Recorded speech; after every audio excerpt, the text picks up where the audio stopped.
ক্ষমতায় যারা থাকে ক্ষমতার মোহে চতুর্দিকে অন্ধকার দেখে মনে করে আমার পতন আর হবে না, কিন্তু তোমাকে বুঝিবে যে গোকুলে বাড়ি শেষে গাড়ির চাকা সব সময় উপরে থাকে না। গাড়ির চাকা সব সময় উপরে থাকলে গাড়ি তো চলবেই না, গাড়ির চাকা ঘোরে বলেই তো গাড়ি চলে। সুতরাং এই উপরে তোমার চাকা উপরে এখন আছে বলে, তোমার দলের চাকা উপরে আছে বলে যারা মানুষের উপরে জুলুম করছো, আলেমদেরকে ধরতেছো, মুসল্লিদেরকে ধরে ধরে জেলে ঢুকাচ্ছ, সময় আসবে এমন ইন্দুরের গর্ত অপমানা পালাবার জন্য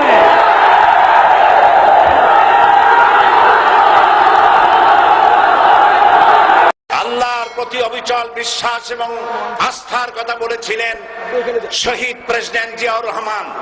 সেটাকে মুছে ফেলে দিয়ে উনি সেখানে এমন এক আইন মন্ত্রী দিয়েছেন, আমি বলি আমার ভাষায় সরকারকে ভূতে ধরেছে।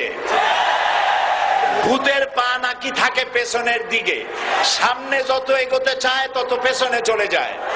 সরকারে কিসে ধরেছে? ভূতে ধরছে। সরকারের মাথার উপরে চেপেছে বামপন্থীরা।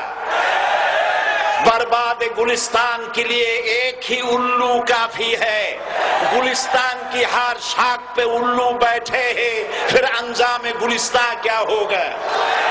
ফুল বাগানের ধ্বংস করার জন্য একটা হুতুম পেঁচা যথেষ্ট, কিন্তু হুতুম পেঁচা বসে গেছে প্রত্যেক ডালে ডালে। ফুল বাগানের অবস্থা কি হবে আল্লাহই জানে।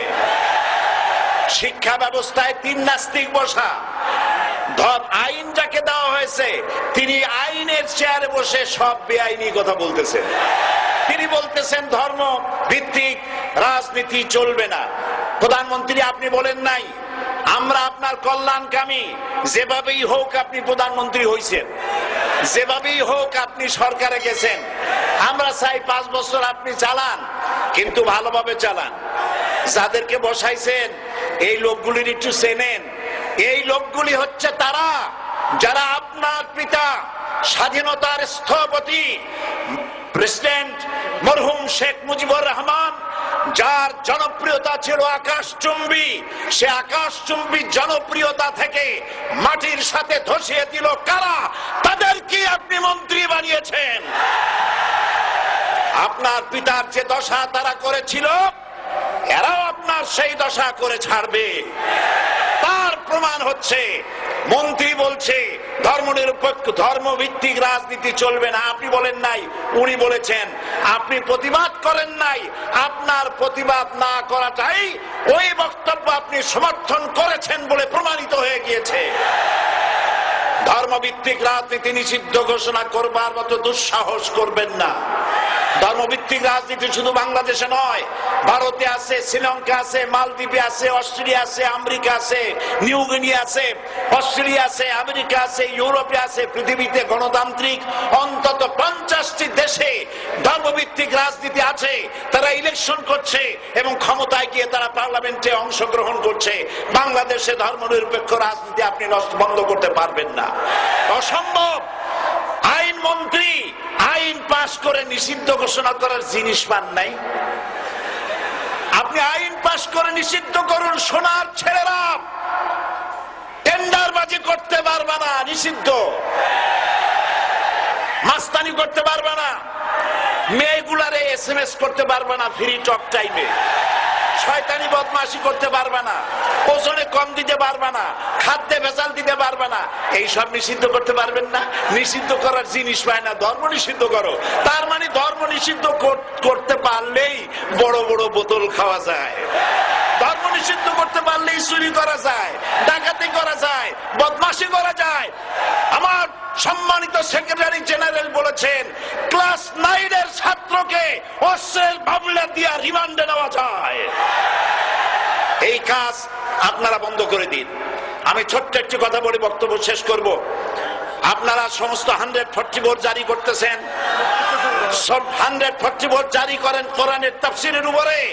যারা কোরআনের তাফসীরের উপরে 144 চালু করেন, আল্লাহর কাছে জবাব দিতে হবে কিয়ামতের ময়দানে। শেষ কথা বলি, বসেন শেষ কথা বলে যাই। প্রধানমন্ত্রী, মাননীয় প্রধানমন্ত্রী, আপনাকে আবার বলি, আমরা আপনার শত্রু নই, আমরা আপনার শত্রু নই, আপনার শত্রু আপনার পাশেই।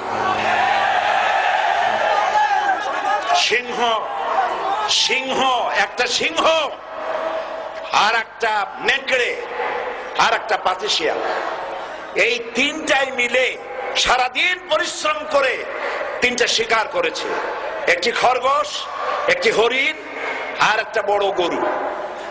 সিংহ বলছে আমি পরিশ্রম করে আমরা তিনজনে শিকার করছি, কিন্তু আমার নিয়ম হলো বিচার ব্যবস্থা না করিয়া, ভাগ না করিয়া খাওয়া আমি পছন্দ করি না। তো আমি প্রথমে দায়িত্ব দিলাম নেকড়ে, গায়ে নেকড়ে ভাগ কর। নেকড়ে বলল মহারাজ এটা ভাগ করার কি আছে, ওই খরগোশটা বেটা পাতিশিয়াল খাক, হরিণটা আমি খাই, যেহেতু আপনার দেহ বড়, আপনি মহারাজ, আপনি গরুটা খান। সিংহের মেজাজ খারাপ, বেয়াদব, এই ধরনের অসম বন্টন নীতি কে তোকে শিখালো? এক থাপ্পড় মারছে, নেকড়ের কল্লা উড়ে গিয়ে 50 হাত দূরে পড়ে গেছে।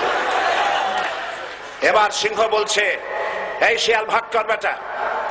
শিয়াল কয় মহারাজ এই সাধারণ জিনিসে কি ভাগ করার কোন বিষয়? কয় না, ভাগ না করলে তো আমি খাইতে পারি না।